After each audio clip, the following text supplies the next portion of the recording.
twongeye turatomboye bana b'Imana kuba tugiye umuntu na Nyagasani akaba aduhamagaye ku neza ye. Ku izina ry'Imana Data na Mwana na Roho Mutagatifu, amen. Amahoro bana b'Imana, nimuhumure, Imana iradukunda. Ije kudukiza kuri uyu wa mbere w'icyumweru cya 14 mu byumweru bisanzwe, tariki 6 Nyakanga 2026. Dore amasomo agiye kuduhuza n'Imana. Isomo rya mu gitabo cy'umuhanuzi Hoseya, umutwe wa 2 umurongo wa 16 kugeza ku 18 n'umurongo wa 21 kugeza ku 22. Uhoraho aravuze ati, niyo mpamvu umugore wanjye w'umuhemu ubu ari jye ugiye kumuhendahenda, nzamujyane mu butayu maze mwurura umutima, nzamusubiza imizabibu ye, ikibaya cya Akori nkigire irembo ry'amizero.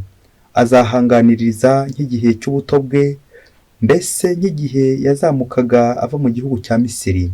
Uwo munsi kandi wowe n'Uhoraho bivuga, uzanyita ngo umugabo wanjye, uzahurwe burundu kongera kunyita ngo Behari wanjye. Nzagucyura ubu wanjye iteka ryose, dushyingiranwe bishingiye ku butabera n'ubutungane, duhorane urugwiro n'urukundo. Nzashyingirana nawe ngugaragarize ubudahemuka, maze uzamenye Uhoraho. Iryo ni ijambo ry'Imana. Zaburi ni 145. Uhoraho n'umunyampuhwe n'umunyaneza. Buri munsi nzagusingiza, nogeze izina ryawe iteka ryose. Uhoraho ni igihangange, akaba rwose akwiriye gusingizwa, ubwamamare bwe ntibugereranywa. Kuva mu gisekuru kugera mu kindi bazibukiranye ibyo wakoze, bamamaza ibigwi byawe.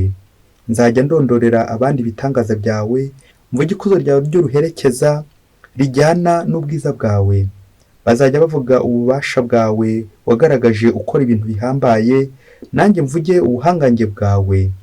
Bazajya bahimbaza urwibutso rw'ibyiza byinshi wagiriye abantu, maze bahe amashyi n'impundu ubutungane bwawe.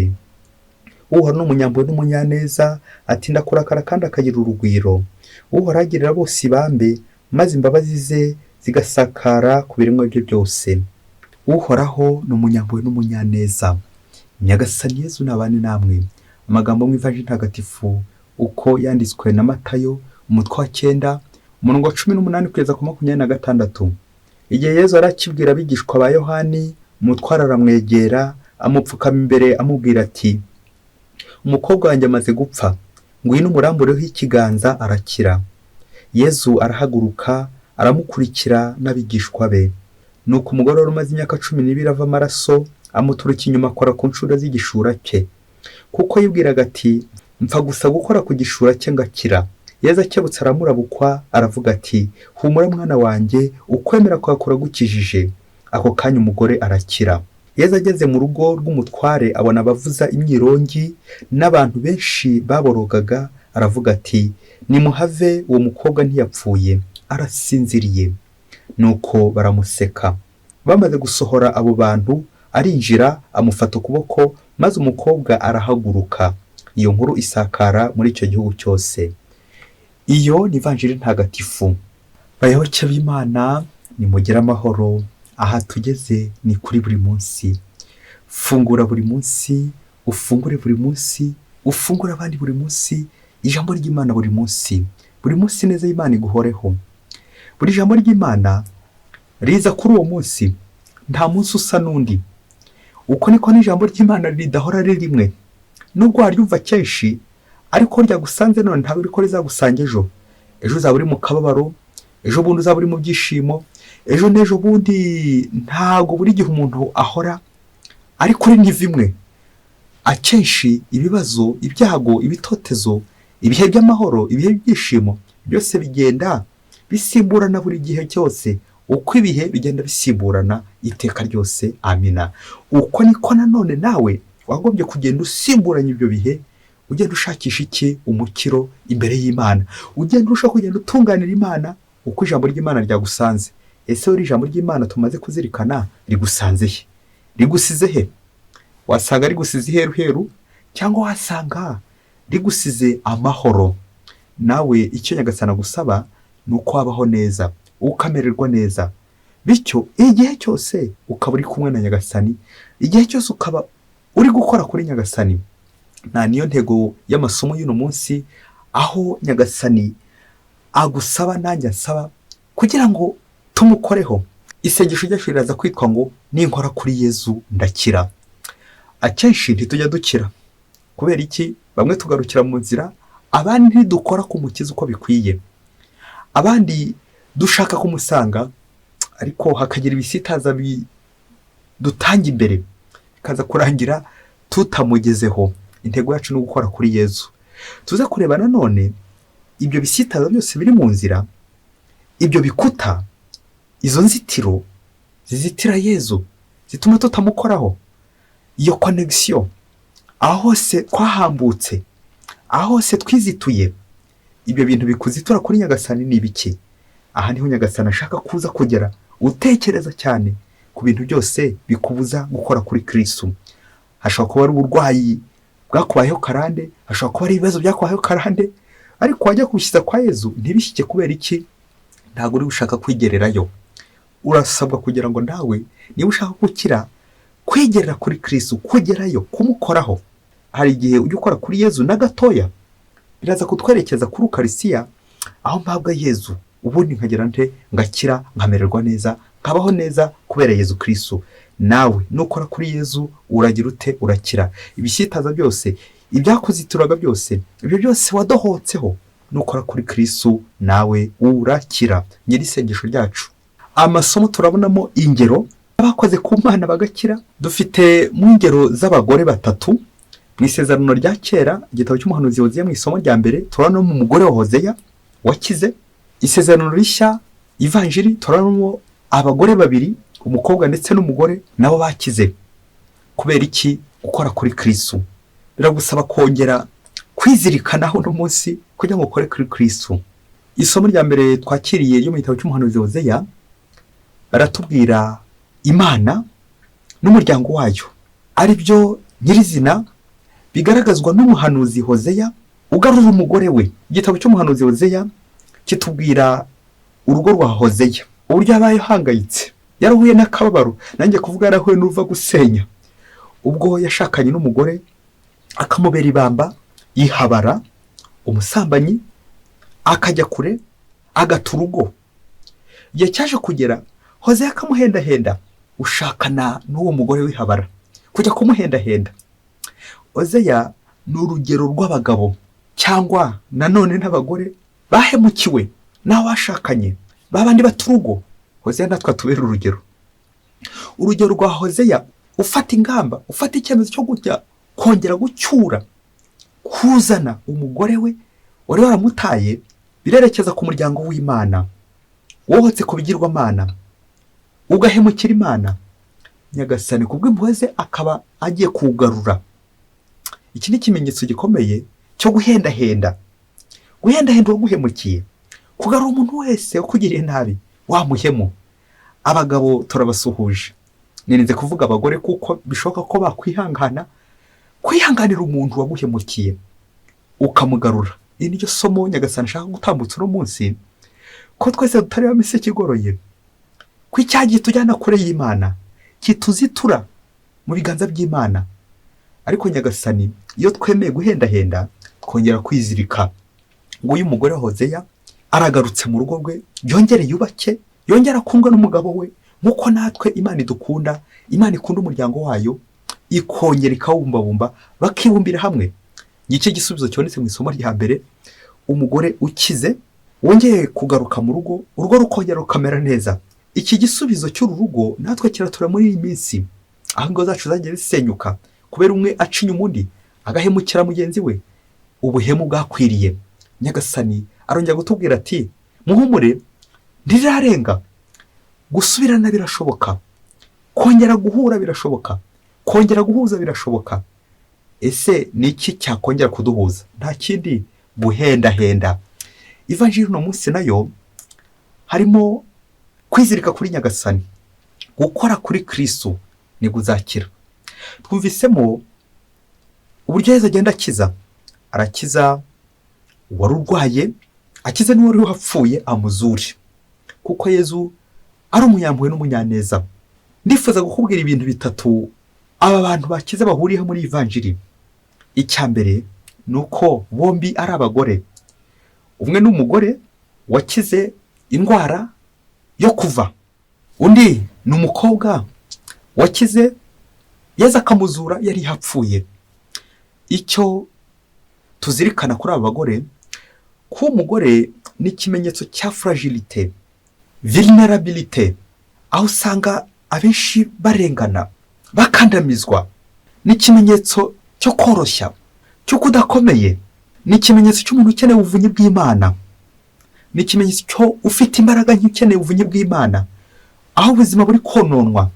Intervention y'Imana, ukuboko kw'Imana, uruhare rw'Imana iza gutabara bene abanyantege nke, abababaye, abashavuye. Ikigaragara physiquement cyangwa biologiquement, umugore burya niwe ukomeye. Ariko muri sosiyete zacu iri somo rishaka gutwerekeza ku bantu bose bababaye, bashavuye, bakeneye ubuvunyi bw'Imana. Abo bose ushobora kuba uri umugabo, ushobora kuba uri umusore, ushobora no kuba uri umugore, wa undi wese ukeneye iki? Ubuvunyi bw'Imana, urwaye ukeneye ko yakira. Icyo nicyo cya mbere bahuriyeho aba bantu, ni abanyantege nke. Icya kabiri bahuriyeho ni uko hagarutse mu mubare 12, umugore wari umaze imyaka 12 ava amaraso. Urumva ko yari yarahangayitse, yaragotse, afite ibibazo byinshi cyane, bamwe ndetse batakinamusuhuza, uwo yakize. N'umukobwa nawe yari afite imyaka 12 y'amavuko, nawe Yezu yamuzuye, none yakize.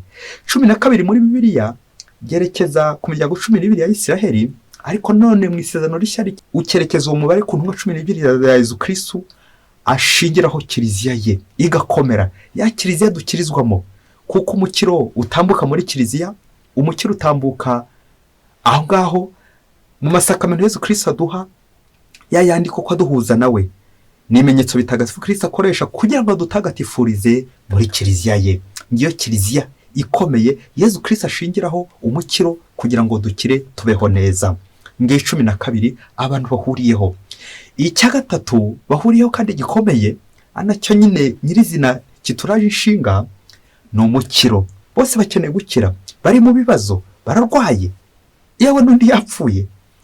Ariko ikiza kugaragara nuko hari uza kwitabariza, ari uyu mugore ati ninkora kuri Yezu ndakira. Ariko hari n'undi nawe uza gutumwa, uyu mutware ufata icyemezo, uyu mugabo ufata icyemezo mu rugo rwe ati reka njye kwishakira Yezu akiriza umwana. Uburyo bwinshi Yezu akoresha agira ngo dukize. Ushobora gutuma umuvandimwe akagusabira, ushobora nawe kwigererayo uti ninkora kuri Yezu nanjye ndakira. Nawe rero ongera urebe uburyo bwose wakira. Hari abantu ujya utuma ngo bagusabire, hari uburyo ujya ufata akanya kugira ngo nawe ujye gushaka Yezu mwikorereho. Kandi ubwo wabigira ikivunge kikuzitira, abantu benshi babandi batari gushaka ko wakira watera imbere, abo bose nabo ujye ugerageza urebe uburyo wabizituraho, maze wizirike kuri Kristo. Ni wizirika kuri Kristo uzakira. Ongera urebe ibintu byose byakuzituye, aho ugiye udohoka, aho ugiye urangara, aho ugiye usinzira, aho utahuye na Kristo uko bikwiye, kugira ngo muhuze maze agukize buri munsi. Nukora kuri Kristo nawe uragira ute? Nawe urakira. Akenshi igitugora muri ino si nuko twagiye duca utugozi tuduhuza n'Imana, tuzirika n'ijuru. Abenshi baraduciye, wasanga urimo, wasanga nanjye ndimo. Mubyeyi, inkuru ngiye gukubwira uyakire, wongere ushishoze, urebe aho nawe ugiye wizitura kuri Nyagasani. Iyo link wongere uyikomeze, wongere koko uzirike neza. Umunsi umwe kure cyane mu gihugu cya kure, umugabo w'umukire yarakize pe, afite amafaranga ipusitatsimbuka, afite amamodoka, afite amazu, afite amafaranga, konti zikomeye cyane. Nuko umugabo aza kubaka inzu y'agatangaza. Mu gihe iyo nzu yari imaze kuzura, afata icyemezo cyo kuyitaha, atumira inshuti n'abavandimwe. Ngo enjeniyeri wari wayimwubakiye ngo yaturukaga mu mahanga. Enjeniyeri amaze kuzuza inzu yisubira mu mahanga iwabo, atega indege aragenda.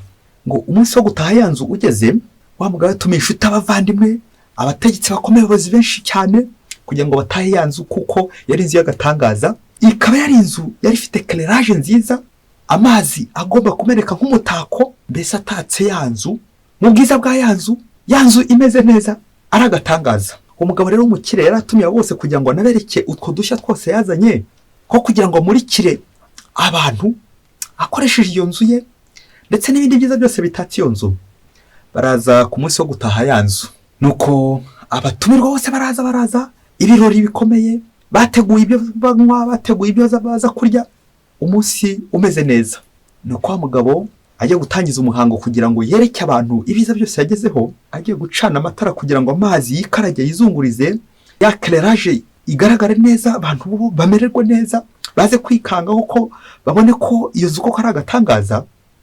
Agiye gucana ntibyaka, agiye gucana ntibyaka, akora hose ntibyaka, areba hirya areba hino ntibyaka. Nuko wa mugabo arabishe cyane, arabihirwa cyane, aba nyine arasebye, yibaza uko agiye kubigenza, ko yatumye hano kugira ngo bereke agashya ko biza kugenda. Ako kanya n'uburakari bwinshi ahita atumiza kuri wa enjeniyeri ko yamusondetse, amukanya uburyo yamusondetse n'ibyo amukore n'uburyo asebye. Enjeniyeri n'igitaraganya yongera gutega indege, araza ngo arinjira muri ya nzu, gushakisha ahantu hose ikibazo kiri cyatumye bacana ntibikunde. Nuko ngo arajya no mu plafond n'ahandi henshi cyane, ngo aza gusanga hari ahantu mu plafo kure imbeba zapfiriye. Bigaragare ko imbeba zakinishije wa muriro, zakinishije insinga, zicakagura za nsinga, umuriro ntiwawugitambuka. Ubwo enjeniyeri yongera hambira twa dusinga za mbeba zaciye, maze agiye gucana nyine birumvikana abatumirwa bari bakiri aho ngaho. Nuko arangije aracana, umuriro uraka, y'amazi arizunguza, ibintu byose byakoreshwaga n'umuriro bikora neza kuri ya nzu. Nuko bamuha amashyi, wa mugabo yongera gusubizwa icyubahiro cyo, yongera kugira agaciro nyuma yuko yaramaze guseba. Bayoboke b'Imana, Yesu Kristo akuzwe. Yamvuga igira iti nta mugabo udaseba. Nkuko natwe kenshi dushobora guseba, kubera iki? Hari utuntu twahambutse, hari udusinga twacitse. N'imvugo igira iti ngo agasinga kakoranye n'akandi, cyangwa hari agasinga kahambutse nko mu mutwe, bishobora gutuma nyine ushobora no gusara. Uyu mugabo rero yashobora no gusara. Tekereza naho kuri foto y'abantu watumiye ugiye kubereka agashya, byarangira kagashya bagakabura, aho ukaba uhiye wowe, aho kubereka agashya ahubwo wowe ugashya, kandi byabanga. Reka dusoreze ku bintu bitatu biza kugukebura, wongere urebe niba ntaho wahambutse, wabohotse ku Mana. Icyambere, check your wifi, ongera urebe connection yawe, rwa ruzitiro rwawe, ya link yawe, wa mugozi uguhuza n'abijuru, uguhuza n'Imana. Ese ntago waba waracitse? Biragusaba kongera kudoda, nkuko Ozeya yongera kugarura umugore akongera agahendahenda. Ongera udode nawe, udode uwo mubano n'Imana wasanga waracitse, anayo mpamvu utagishyikirana n'Imana. Lokura no pass plus, kuki umuriro utagitambuka? Wasanga hari udusiga twahiye. Urongera udode, urongera uhambire bundi bushya, nguko ko nawe uhamagariye kwihambira kuri Nyagasani. Ni usanga hari ahantu wabohotse, wadahohotse, wihambuye, ongera wihambire kuri Nyagasani. Icya kabiri, izi mbeba zijya mu plafond kumvise kuri inzu y'uyu mugabo w'umukire wubatse inzu y'agatangaza, zirerekeza ku bisitaza dushobora guhura nabyo muri ino nzira mu bukristo bwacu: ibibazo, ubukene, inzara, bwa burwayi. Yesu aza gukiza, yewe bamwe bashobora no gupfa, Yesu akaza kubazura. Ba bantu badutambamira, bya bisitaza, za nzitizi, imbogamizi, ikivunge kikubuza gukora kuri Yesu, abo bose bameze nk'imbeba. Yamvuga igira iti icyo wanga mukabana n'imbeba. Ntabwo uzabura abanzi, ntabwo uzabura abakontre success, ntabwo uzabura abakurwanya, ariko abo bose mu gihe uzaba ufite ukwemera ntibazakubuza gukora kuri Kristo. Rero wowe nanjye ntidugashavuzwe n'abantu batubuza, batuzitira, badutambamira, batubohora kuri Yesu. Icy'ingenzi ni ukuzirikana ngo nta na kimwe cyantandukanye n'urukundo rwa Kristo. Reka nongere nihambire, reka nongere mpambire nka kuri enjeniyeri yongera kujya guhambira, hanyuma umuriro ukongera ugatambuka, ibintu bigakoreka neza. Kubera iki? Kurenga izo nzitizi, kurenga izo mbogamizi, dusanga Kristo. Icya gatatu tujya gusorezaho ni imbaraga dutakaza.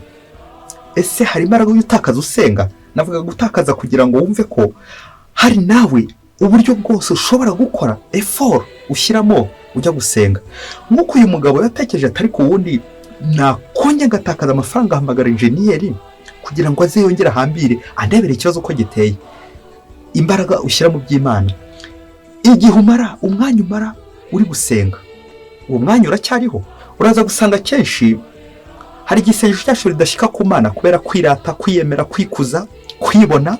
Buri gihe ubuzima bwawe ukaba ari ukwibona, biragusaba guca bugufi, rimwe na rimwe ukabanza ugaseba kugira ngo urugendo rwawe hamwe n'Imana wongere urebe ibyo bisitaza byose birimo, ibyakuboshye n'ibindi byose byakubohoye kuri Nyagasani, byakuboheye ku isi bikubohora kuri Nyagasani. Imbaraga ngomba gushyira mu by'Imana, gushakashaka Imana buri munsi.